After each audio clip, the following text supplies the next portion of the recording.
Hello, welcome. Going to give it a few moments for everyone to get logged in. As you're getting logged in, if you'd like to drop in the chat where you're tuning in from, we always love to see that. Love to see where everyone is joining us from.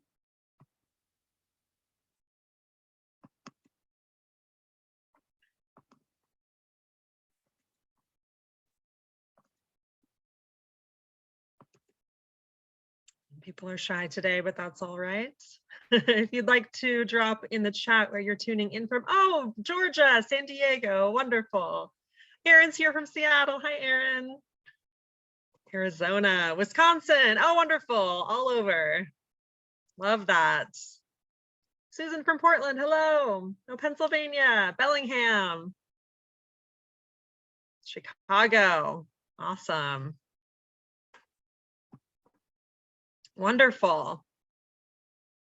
Okay, looks like the joining has mostly tapered off, so I will go ahead and get started. Thank you so much for joining us today. We are here to talk about Tara Jensen's beautiful new book, Flower Power, and Lauren Coe is here to join in the conversation as well.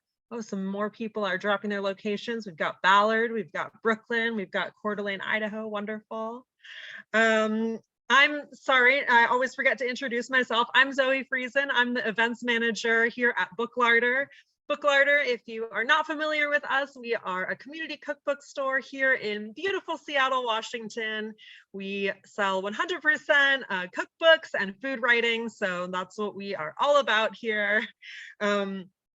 And as you can imagine, we've been doing a lot of these virtual events over the last couple of years, and we are starting to do more in-person events now as well. We're kind of doing a mix of both, but we love doing these virtual events because they really allow us to connect with people from all over, including authors that aren't able to be here in person, and interviewers that may or may not be local. And of course, you all can tune in from all over the world, which we absolutely love and is always very exciting. So we love our virtual community, and we will continue to do these virtual events, I'm sure well into the future. So thank you so much for joining us. Let's see, just a few quick notes before we go ahead and get started. This talk will be recorded, and the recording will be posted up on our YouTube channel within about 48 hours or so. So if you want to send it to a friend later, or if you have to jump off and you want to catch the end, that will be available for you, again, within the next couple of days. So keep an eye out for that. I do have the live transcript turned on. There is a box at the bottom of your screen. I think it might be if you click the three little dots that say more, you can kind of turn that on or turn that off. You can always get rid of it if it's distracting you, or you can turn it on if it's helpful for you. So that is available for you. So Tara and Lauren are going to chat for about 40 minutes or so, and they will leave time for some Q&A at the end. So any questions that you might have about baking, about bread, about the book, anything like that, go ahead and drop that into the Q&A box at the bottom of your screen. Make sure you get your questions into the Q&A box, and then Lauren will be able to see those, and they will answer those at the end of the hour. You can support the talk by purchasing Tara's beautiful book from our store, and I will go ahead and drop a link to that in the chat for you all. And thank you so much to everyone who has already purchased the book through us. We really appreciate you. Okay, I think that's about it. Thank you so much for joining us, and I'll go ahead and turn it over to Tara and Lauren.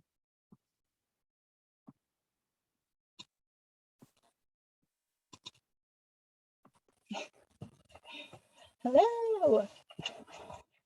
So excited to be here. I have been following Tara and her work since kind of the beginning of my Instagram journey. So I mentioned this before, but I feel like I'm fangirling a little bit, and I'm very excited to kind of chat about this beautiful book and hear more about your story.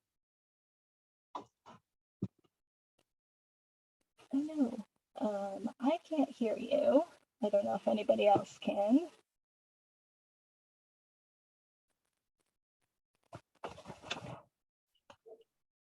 We cannot hear you. Stand by us. We have a few. Please stand by. Oh, perfect. Yes, I can hear you now. Great. It wouldn't be a Zoom, right? If you couldn't. Of course. So, hey, everybody. Got one off the list. so excited to be here this evening. Yeah, I'm excited. I don't know if you want to introduce yourself really quickly. I'm sure people know who you are and are familiar, but Yeah. My name is Tara Jensen. I'm the author of A Baker's Here, and my newest book is called Flour Power. I'm wearing an outfit to match the cover. But the book is all about baking with sourdough. There's a classic white flour sourdough, a whole wheat sourdough, and a rye in this book. And I used to have a small wood-fired bakery, and now I mostly bake at home with my toddler and my dog's underfoot. So I live outside of DC, so I'm coming to you from my father-in-law's recording studio. He's a musician here. So yeah. it's pretty cool. Cool. Well, I just wanted to start with something that you wrote in your intro, and I'll just read it. On page 15, it says, I bake for myself as a form of therapy. I bake to participate in a larger cultural movement, and I bake to remember it in my bones. I love that so much. It's so warm, and I feel like it sets a really wonderful tone for the book, and it's a great way to kind of start off. I know you gave a really quick intro, and I'm sure some people are acquainted with you and your work, but for those that are maybe less familiar, tell us your story and what's your background and kind of what's the journey that kind of landed you here. Sure. I know, I'm sure you can relate with Instagram. Sometimes you can find somebody and it seems like maybe they were always at this place in life. But there's a lot of years of work under the surface for all of us. And so I kind of started my baking journey in my 20s. I grew up in Maine. I'm from New England. And I definitely baked pie with my mom and a lot of other things. Like we always had pizza on Saturday nights. But it was quickly made and made with love. But baking as a craft didn't really start to interest me until my 20s. I started working at a small bakery. I was going to school in Bar Harbor, Maine. So a lot of people know the coast of Maine.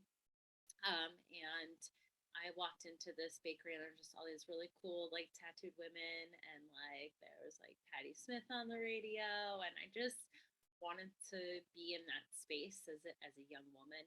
So I got a job mostly like buttering bagels, and then I moved to Vermont and kind of lied a little to get my first like actual job at an artisan bakery, and I was there for about 4 years and then started traveling around the country. Actually, have family and went to work at Bread Farm in Washington State for a little while. So love Washington, love the Pacific Northwest, and then ended up in Western North Carolina at a really small micro bakery in this guy's garage making just incredible bread. And that's when I was really introduced to the concept of terroir when it comes to flour, growing grain well, regenerative agriculture, stone mills, super wet doughs, all that kind of stuff. So that was like 10 years into my baking career. And then shortly after, I had my own wood fired bakery for like 5 or 6 years. And that's when I fell in love with teaching. Because as you can tell, I'm probably like chatty. And so being by myself all day making bread was like very spiritually fulfilling, but I really needed to, gossip with somebody. So classes were great. People started coming to my bakery first for some pie classes. Excuse me. And then it kind of blossomed from there. I was really fortunate in 2016 to have a feature in Bon Appetit magazine, and that was pretty life changing. I can honestly say that. But then I lived at this little homestead, and I remember when I first met my husband, he had a flip phone, didn't do Instagram, didn't know anything about food, and I was like hiding in my bathroom because just like cars full of people were starting to come to my house to take pictures. And he was like, "What is going on?" And so I kind of moved out of that spot after a while, and another young baker got it. So for the past couple of years, I've been actually living in southwestern Virginia, and getting out of the Asheville, North Carolina area. I've had a little bit more southern education, I like to say. And so my husband was doing work revitalizing coal towns in Eastern Kentucky, Southwestern Virginia. So I really got a beautiful glance at Appalachian cooking. And that's not something I'm like ready to write about yet, but it's really influenced me. But now we built a home down the street from here on a family farm, and I'm looking at signing a lease on a new baking spot. So a whole new chapter, no pun intended, is about to start with this guy. So yeah, Yeah, I love that. 20 years pretty much of baking bread in some way every day. Love that. And here we are with your second book. Really beautiful. I am personally a sourdough bread novice being very generous. So I have found that many bread books that I've encountered have been kind of very intimidating in the way that they just kind of jump right into the terminology and percentages, and I find myself kind of glazing over whenever I try to read or start to learn. And what I love about your book is how kind of in depth you explain everything and make it feel very accessible while not being kind of overly simplified. So I think that this is a really great book, both for beginners and kind of experienced bakers. But maybe from your own words, tell us kind of what the core message of this book is for you, why you wanted to write it, how it's organized, how you want people to use it. And yeah, love to hear from you. Well, good luck on all your sourdough endeavors. Thank you. I will need all you won't need the luck, but I really wanted this book to feel like you were taking a workshop with me. And so I mentioned I started teaching 6 or 7 years ago, and that's primarily what I do now. So I love to gather, small groups of people, 6 to 10 adults generally, and just go step by step through the whole process and just kind of demystify everything as we go.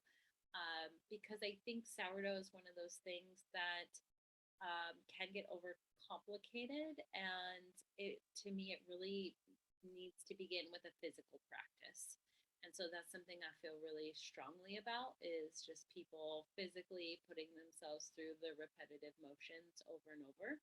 So I hope that, my intention is the book sets you up to be able to do that, like bake frequently with ease. And so we start with kind of the technical stuff, and then we go through a blend of flours. So I use a lot of freshly milled stone ground flour and like a white roller mill flour together in the first chapter. And then whole wheat doesn't necessarily need to be more advanced, but there's a few more tips and tricks to working with whole wheat flour at home, getting like a nice tender loaf that has some volume to it. And then rye at the end, which if you don't like shaping bread dough or folding, or you don't have a lot of time, rye is actually super easy. It requires a lot of hands off actually, but the process is longer, so that can be intimidating.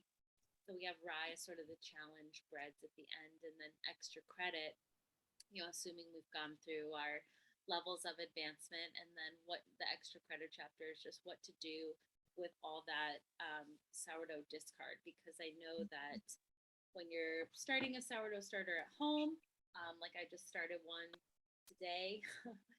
So this is a little tangent here, but this is 100 grams of King Arthur organic bread flour, just from the supermarket, and 100 grams of like warm, like 70-degree-ish water from the tap. And then I just stir it up till there's no visible dry flour, and you put a rubber band on it.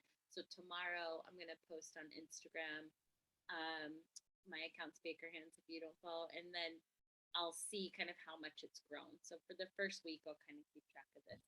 But as you're going through cultivating a starter from day 1 to day 14, it takes about 2 weeks for it to come to life. You're going to be scooping out what we call discard. And so the final chapter is sort of what to do with all those scoops. So we have some fun stuff like pancakes, because I know that folks don't like to waste at home. I don't either. And then this is one of my favorite things, the brownies here with rye flour. So I wanted to give you some great options for what to do. Of course, chocolate chip cookies with your sourdough discard. So, Oops. There we go. yeah, biscuits. So yeah, I wanted people to understand that a physical practice is really important for success, to get your body comfortable with the motions, and that, you know, there are things you can do with your excess starter, and just to be comfortable with these various flours, from white flour to whole grain flour to rye flour. Perfect. I'm going to jump in really quick. It sounds like people are having some difficulty hearing you. So if you could get closer to your mic or maybe talk a little bit louder, that would be great. Yep. Perfect. Lots of good stuff in here. What are some kind of keys for success? Like, how would people set up their kitchen or just kind of their general baking area to kind of approach this book successfully, both equipment, ingredients, or whatever it is that you find useful in kind of your baking area? Yeah, I like to set up my space. I just have like a metal table that I work at home. I have a digital scale. The brand that I like to use is called My Way, and they're about $35. Not gonna be too cost prohibitive, I don't think. And like a water pitcher, like a restaurant style water pitcher, and I just put a dinner plate over a large mixing bowl, so it's not very technical, but I mix my dough in that bowl by hand. I put a dinner plate on it. If you want to know, it's an East Fork pottery dinner plate, so I don't know, maybe it's looks charming. It's expensive lid for your mixing bowl, but they're great potters from Western North Carolina. And I do use a digital thermometer, so you don't have to have anything too fancy. I know you can get ones for like over $100. That's great, but mine's just like a $10 or $11 from the supermarket. And one of the things I'll tell you always in any class is to set up your workspace the night before. So, as bakers, we're always thinking backwards from when we want the bread to come out of the oven or when we want to serve it. And I can't stress enough, one of the huge differences between baking in a professional kitchen and baking at home is just the weigh out. I call it like the baker's mise. So, the day before you want to mix all your ingredients, you're going to get your scale out, clean your space, weigh everything out. I love these. Is this sounding better? Can people hopefully hear me a little better? I love these deli containers, so I keep these and I even label it. So yeah, deli containers, weigh it out, read through the whole recipe just so you don't get to like step 6 and you're like, I didn't toast any seeds or nuts, which happens to me. So that's why it's in there. And then, you know, yeah, just start yourself off the next morning as soon as you get up. And usually I'll feed my starter the night before at like 9, as late as I can stay up. And then I'll start mixing bread the following morning around 6. And the first thing you want to do when you mix your bread, we talk a lot about it in the beginning, is your water temperature. So water is a huge ingredient in the bread dough. Sometimes, you know, 90% of the weight of the loaf is going to be in water. So you can control the temperature of the bread pretty easily. And you want most of your breads in this book to come out around, you know, 75 to 78 degrees. And so every recipe will have up in the top what's called a DDT, or desired dough temperature. So each loaf comes with that, and just lets you know what temperature you want your bread to be done when you're mixing it together. And that will set you up for nice fermentation. That's one of the mysteries of sourdough, is how do I know when it's ready at each stage? So making sure your dough is the right temperature from the beginning will just take some of that guesswork out for you. So those are the biggest things I'd say. Cleaning your space, weighing everything out so you're not doing it in the morning. You can just enjoy your coffee, and getting your water temperature. Thanks. And I think you touched on a few of the kind of challenges or maybe pitfalls that people might encounter, but what are some other kind of common mishaps and how might bakers kind of recover in case they've gone too far, or maybe the temperature isn't correct and they've already kind of mixed everything together? How can they recover from that? Yeah, if your dough is ever too hot, so the way I'll calibrate my water at home, it's in the book as well, so you should grab it. But I'll turn my water on and then put my digital thermometer into the water stream and kind of get it where I want, and then fill up a pitcher. But life happens, or maybe you forget to temp your water altogether.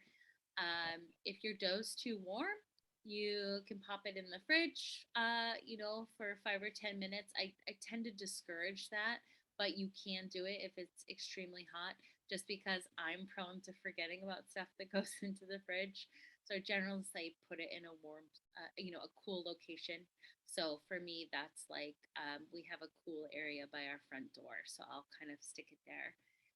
If your dough, when you're done mixing it, is ever too cold, like you have the opposite problem, I have a shelf pretty high up in my kitchen that I'll just put the whole bowl up there. Or sometimes I'll even nurse it along with like a cooler, like you'd take to the beach. A Playmate, that's what I was trying to think of, like one of those big Playmate coolers, and I'll put a heating pad in it and put my starter or my bread dough into the cooler and cover it and turn the heating pad on low. And you're essentially just making like a really cheap at home proofer. You can get proof boxes, but they can be kind of expensive. So really from like November to May where I live, I'm using like a cooler with a heating pad. You just want to be mindful that nothing's like directly touching the starter. You don't want to cook anything like before it gets into the oven. But that's a huge trick that I use like all the time. I love that. And I love that it kind of makes use of what you already have on hand. Big component of that. Because who's like really using that heating pad very much? I don't know, you guys, but I'm using it so much more in my bread baking than my actual life. So. Multi-purpose tools. Yeah. Perfect. Maybe you can talk through some of the process of writing and research and recipe development for the book to kind of, pull back a little bit. What were some of the challenges you encountered? How was it different, if at all, from writing your first book? Would you consider doing another one after this? Yeah, these are like the conversations I have about having kids. Yeah, I would love to write another book for sure. My first book was a bit unusual in the sense that I got a cold call from a publisher, and sort of overnight I agreed to do all the writing, recipe writing, illustrations, and photography myself. I didn't have an agent, and that's not necessarily a bad thing. If you're looking to write a book, you can do it without an agent. That's okay. But I really didn't have any idea what I was doing. I got so excited. I signed the deal, and I think I like got a black turtleneck and some bourbon and a pack of cigarettes and was like, I'm an author now. And like 6 months into it, I just was crying, and I called my friend who's a food journalist, and I said like, what do I do? Help. And she was like, where's your outline? And I was like, what's that? So I really learned a lot on my first experience, just in terms of how to organize a book and like the nuts and bolts of what is required. And that book is very special to me because if you've read it, it's a lot about living at a wood-fired bakery, but it's just as much about my personal life. And I was really going through some grieving during that time from a breakup. And so it really is my personal diary of that moment. And I will always love it for that. But I did want to make a shift because I had been baking for like 2 decades here, and I knew all of the things that are in this book then, but I didn't have the confidence and really the voice to be able to express it the way I have with Flower Power. So I'm so thrilled for this because personally it just feels like it's been a long time in the making. But I did get an agent. I'm so excited to be with Potter.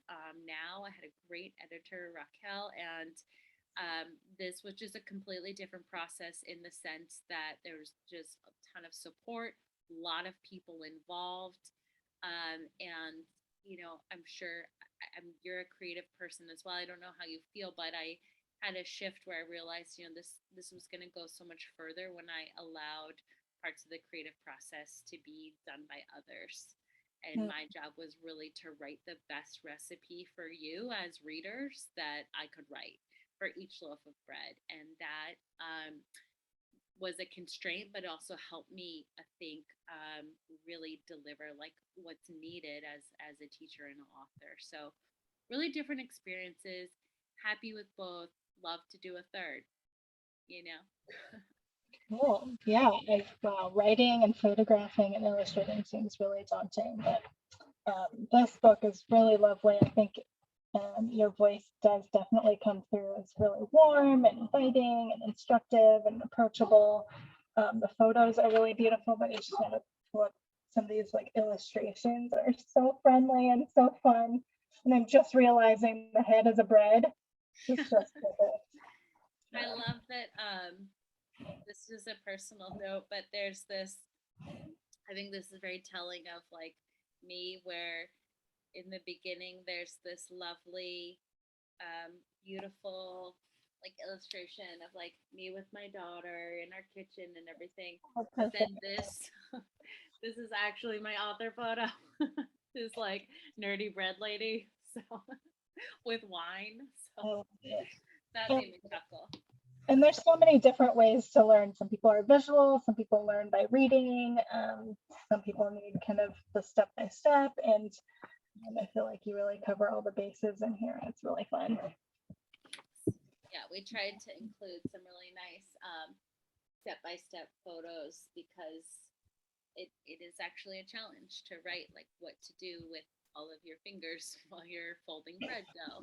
So a lot of sympathy for yoga teachers. Totally. And that's kind of the benefit of an in-person workshop, is that you can tell people and also show them at the same time, versus like text can be really hard to convey kind of exactly how the process should go. The photos are great. Okay, just a reminder, if you have questions for Tara, to pop your questions in the Q&A box. I have a whole like random group of like lightning round questions that we can run through. So we'll get to the Q&A in a second, but again, if you have questions, drop those in. Maybe we'll go through a couple of these questions. What's the recipe from the book that you make most frequently? It's the milk bread. I'll see if I can find the picture for it, but we eat a lot of peanut butter and jelly sandwiches in my house, and it's not something like that was frequent for me before I had a kid, so I would have probably answered differently, but this milk bread is Oh, here we go. Page perfect. 9. Yum, Oh fluffy. yeah, thank you. Yeah, perfect. So Fluffy and delicious. it's really tender and fluffy, and if you're also somebody who likes a tomato sandwich, I know those are really popular here in the South, it's like perfect for that too. It's just really fluffy and tender. And we also eat a lot of the pumpernickel. So that's like if you were to, you know, ask me, you know, in my early 30s what I ate the most of, I would say pumpernickel. And that's at the end of the book, and it's just filled with seeds and rye flour, and it's like a very dense, not in a bad way, but very full loaf, 100% rye. So that's what I gravitate towards. So I sneaking 50-50 in my daughter's lunchbox. Little rye bread, little milk bread, little rye bread. Yeah, one of the questions was, what's Violet's favorite recipe? So Raw, anything raw. Yeah. No, yeah, she does like the milk bread. She loves the trail mix bread, but she just eats like all the little chocolate bits out. So the trail mix has peanut butter in the dough as well, so that's a really lovely bread. And yeah, but she's always saying yummy, yummy, mommy, and like, you know, just little bits all the time. Love a good audience. What was the last thing you baked? Did you bake today? I didn't bake today, but actually yesterday I made a cornbread. This isn't in the book, but thinking towards the future, I've had a little bit of space, kind of from the past couple of years, like living more in a Southern Appalachian culture, and I was around so much cornbread there. I never really made it myself, and I think it's funny when you move. So if I moved recently this year, and kind of how these parts of your identities shift, where I'm in this, like, we're right outside of DC, beautiful place to live, and I'm like, I just want to drive my truck and listen to country music and make this cornbread. So yesterday I made a really huge skillet of cornbread, and the way I like to make cornbread is to put the skillet in the oven, get it really hot, like 425 degrees. It's got maybe some nice butter or lard on the pan, and then make a really wet batter. It's like kind of equal parts buttermilk and like coarsely ground cornmeal, and then get the pan really hot, pull it out, and just pour it in. You want to hear it sizzle on the side. And then you put like melted butter and honey over the whole top, put it back in for 45 minutes. So that's what I made most recently. I'm like having this love affair with cornbread, and you all are the first to know, but it's like it's kind of becoming real for me. I'm sure I'll post more about it soon, but yeah, I'm always late to the game. I'm like, why didn't anybody tell me cornbread? And it's like, Yeah, it's the slow burn that really we've gets been us. talking about it. Are you a salted or unsalted butter person? Unsalted. Okay, I feel that. All right, here are some questions from the crowd. Magdalena would like to know, I like to try new flours. Many times they are high extraction flours. Any advice on how to adjust dough hydration when working with new flour? Yeah, that's a great question. If you are comfortable with baker's percentages, I would start with the called for amount of flour in the recipe or formula, if that's what you want to call it, and then start increasing it by 5 or 10%.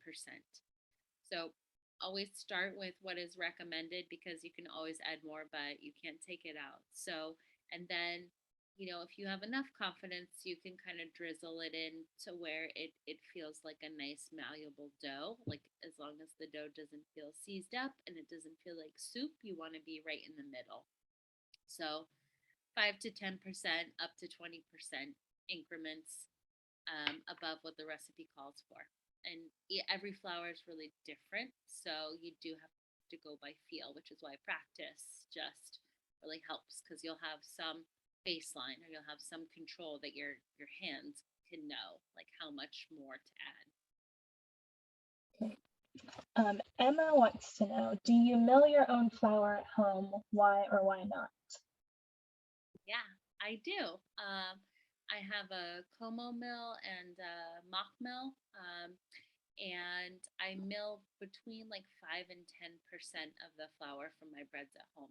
I like to blend flour, so usually I'll have like 40 or 50% of a nice white roller milled flour, like a high protein bread flour. I like the King Arthur organic bread flour.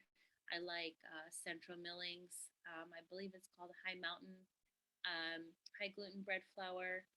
And then I'll do like a freshly milled stone ground flour, maybe for 20%, and then the remainder flour that I'll make at home. The challenge of making flour at home is that it can be very coarse, so you'll often need a little extra water and a little bit more time for the dough to absorb that water. I also read that you grow some of your own grain at home as well, right? We're just getting over a cold. Yeah, I like to just toss grain seeds out wherever I am. I think it's important for us to remember that we're really just working with crushed up grass seeds. Somehow for me that seems to take my anxiety way down. Like, it's like we're baking our yard. And so I do like to grow little plots pretty intentionally that I'll make like a loaf or two from each year. And we're starting to consider like where we might do that in our yard this year. So not supporting the whole bakery with flour, but I do think a lot of this knowledge is intrinsic to us, and part of the putting yourself through the motions again and again is just like waking up some inherent knowledge that we have.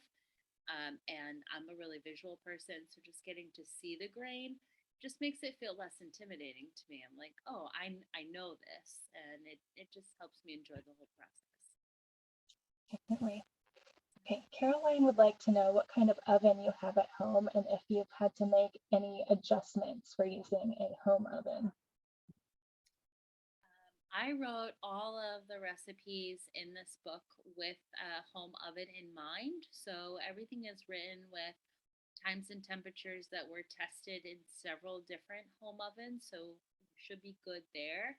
But I think one of the things I just encourage you the most is to get to know your oven better. Actually, we often don't really know our ovens well at home, and we just rely on like the beeper went off, so it's got to be 450.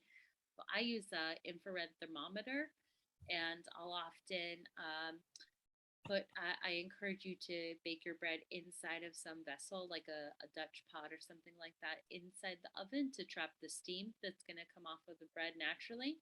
So sometimes I'll turn my oven on, put the Dutch oven on, or put the Dutch oven in the oven, let it come up to temperature, and then I'll actually take the temperature of the Dutch oven with my infrared thermometer to make sure that it actually has come up to a nice high baking temperature of 500.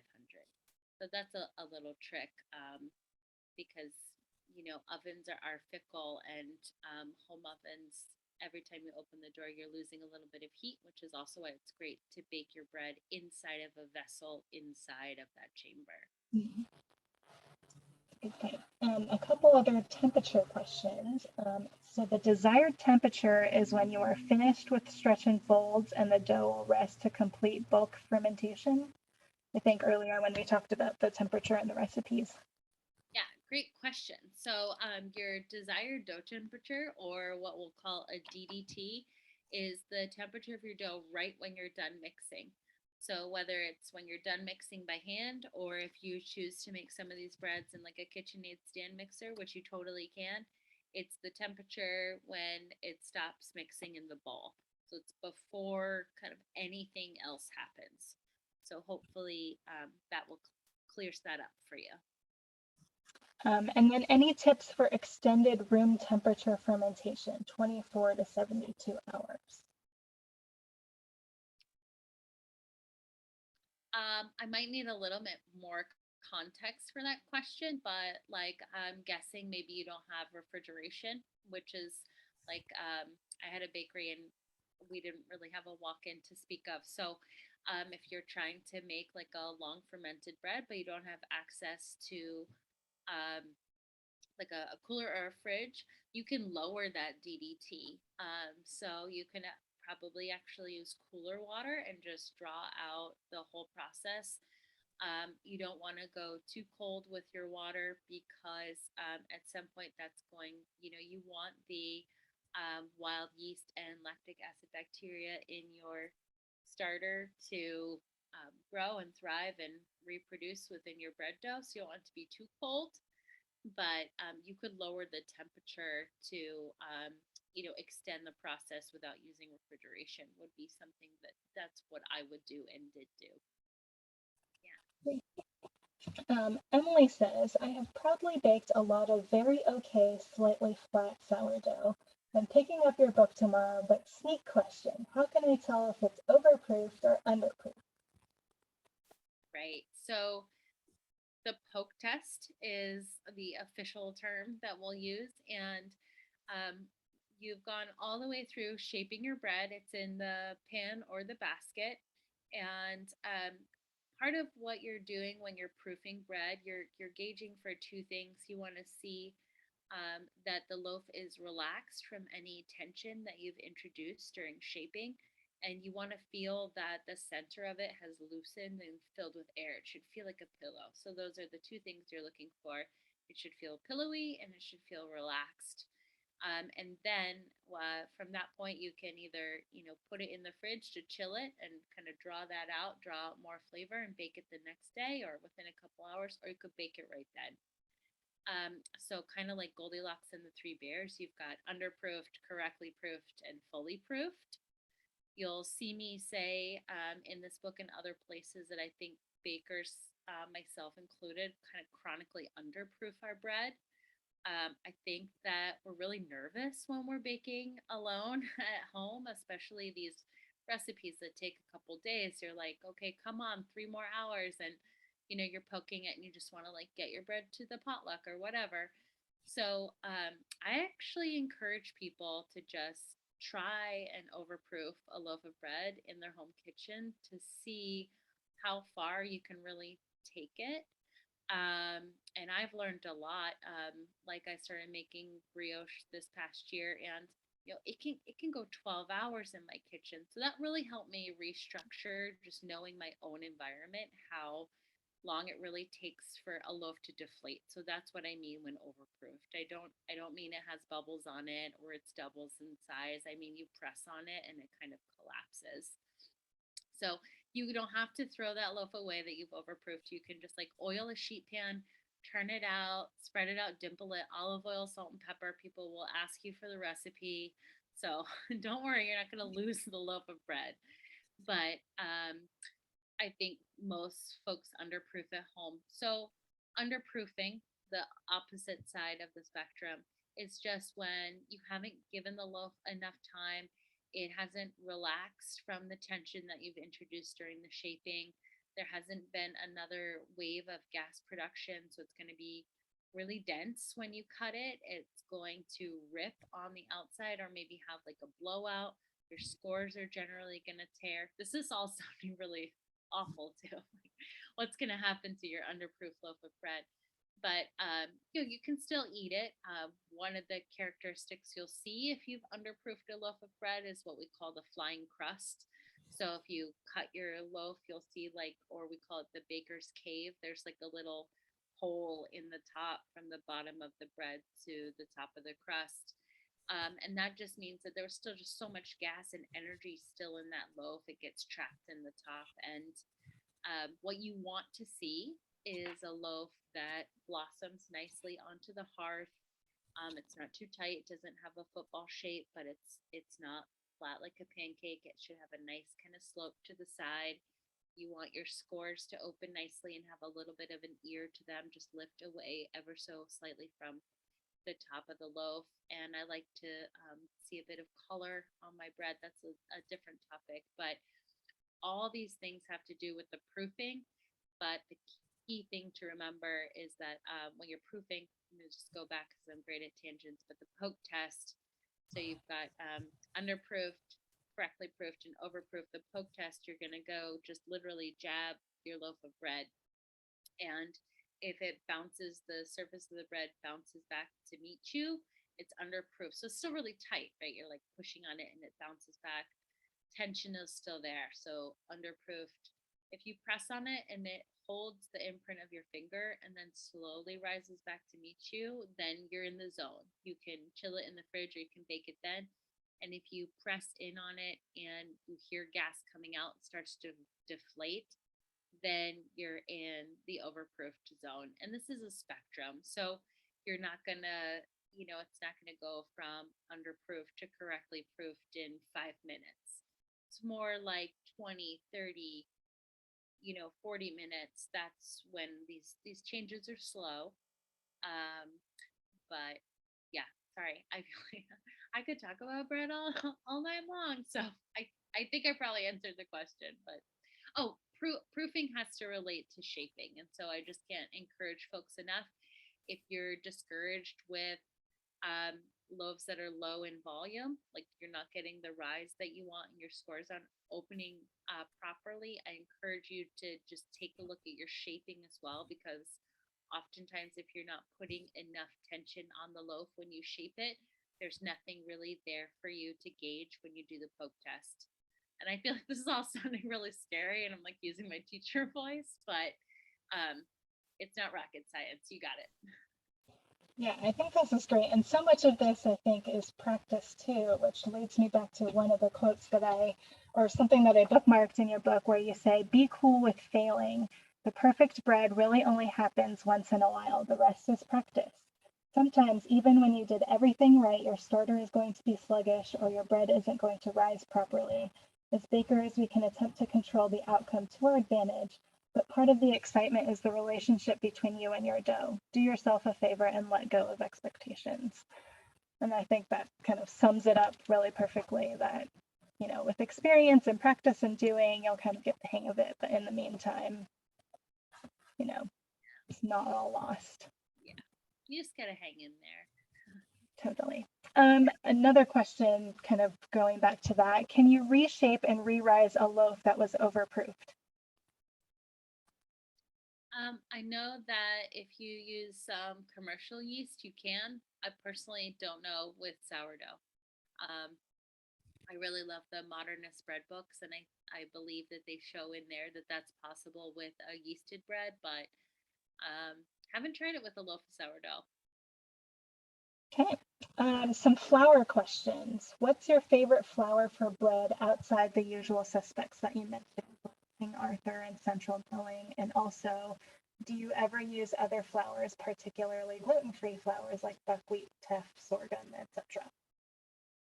Yeah, great question. For the first part, there's actually a really lovely grain economy happening here in the Mid-Atlantic that I'm just tapping into, so new in the area.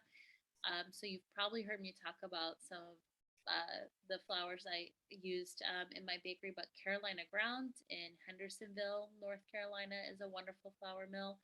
Anson Mills, I also get a lot from them. Hayden Flour Mills, I love to order.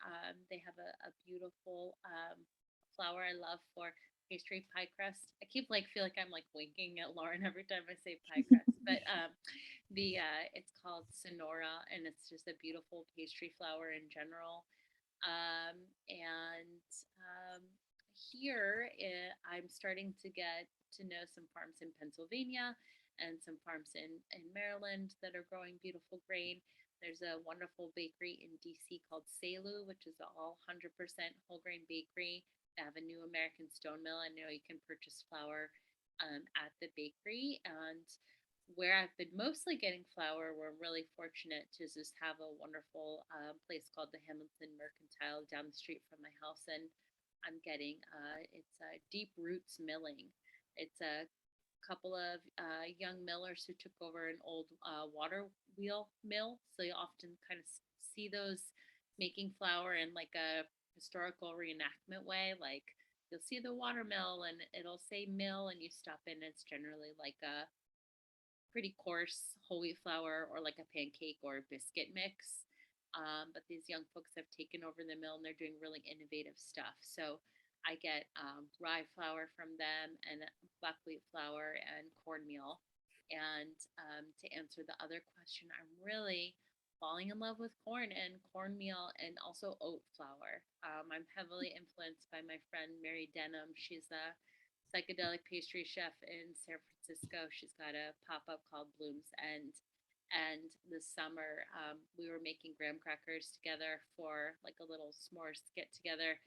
And she was talking about how the flavors of cinnamon and oat and all these, brown sugar are so nostalgic for us. And since then, I can't stop thinking about oat flour. So I'd like to use a lot more of that. So many options. Okay. Marika says, hi, often when I score proofed loaf, the skin tears and resists and the cut is not neat. I cut on angle. Does it mean that the loaf is underproofed? It could. Scoring is a tricky thing. So you've got a razor blade and your precious loaf of bread and probably a hot, vessel that you're turning it out into. So I would also make sure that you're comfortable with the motions. And I was practicing for a video on scoring with King Arthur this summer, and I didn't know what to do. I didn't want to have to make hundreds of loaves of bread. So I actually used my daughter's Play-Doh. And so I encourage you, if you're just new to holding. It's called a lom. So it's generally like a long stick with a razor blade on the end. There's a lot of different kinds. People have their favorites, but you all worked up to this, 3 days, and then you have to just slash it with this razor. So that can be really hectic for you. So I would try practicing your scoring on some Play-Doh or some modeling clay just to feel like you're not even thinking about it. And once you get that kind of confidence, then you can start to troubleshoot if it's something else. So it could just be handling the blade incorrectly. It could be the proofing and all those other things. But I like to start with probably the simplest thing. It's just the comfort of, holding the blade and how to use it. I love that tip. Okay, Amanda wrote, is the groomsman from a baker's your husband now? I was so invested. Yes, he's putting our toddler to sleep down the street right now. Yeah, yep. So sweet.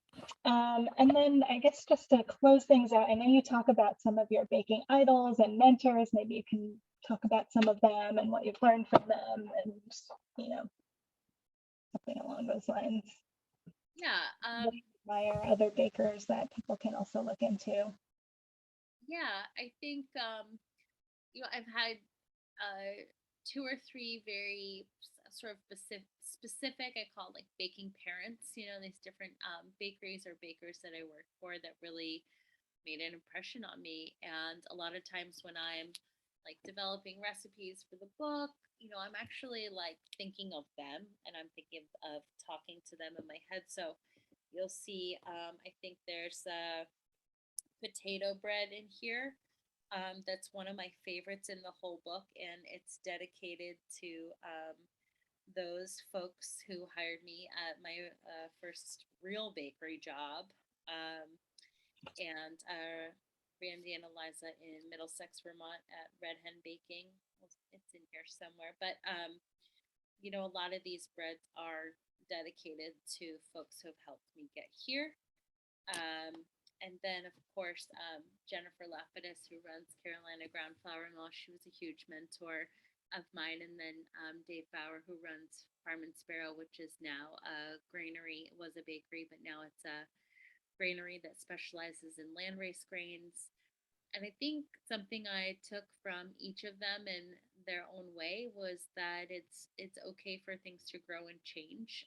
The first bakery still exists, but both Jennifer Lapidus and Dave Bauer are creative people, and they've gone on to do different things. And as I grow and kind of change what I'm passionate about, it's been nice to have mentors that I've seen them do a number of creative projects. So it kind of makes me feel free to explore the future. And that was always just a hard thing for me to have a bakery, and just the keeping that same schedule was difficult for my personality. So I love the idea that we are free to grow and change, and our creative projects are as well. Absolutely. I love that. All right, last call for questions. If you have any other questions, feel free to pop those in the Q&A box. In the meantime, what other events, or do you have workshops coming up that people can sign up for, keep an eye out for? I have a whole workshop series on my website. It's tarajensen.com, and I've got we're baking through the whole book. So starting, that's extreme. We are baking some of the bread from this book. But starting on Saturday, I've got an introduction to sourdough class. And then I'll be doing the milk bread and the deli rye and a bunch of other breads going through the whole book, all the way to the holidays with some holiday cookie specials. You can buy the workshops as a package. And then also, this is one of my favorites. I'm doing in-person classes at Ballinger Farm, which is a beautiful, quirky little farm just down the street here. It's in person. You can book a room and stay at the farm too. So all those in-person and virtual workshops are on my website. So this fall is going to be really exciting. So fun. I have to put that on my to-do list for one day. Okay, any final kind of notes or tips or any questions we didn't ask that you wanted to answer? If you want to make great bread, I believe that you can. So in this book, and I am here to help you do that. So it is within your reach, I promise. I love that. I do have the potato bread recipe here. My green screen isn't doing a great job of showing it, but that is a beautiful loaf.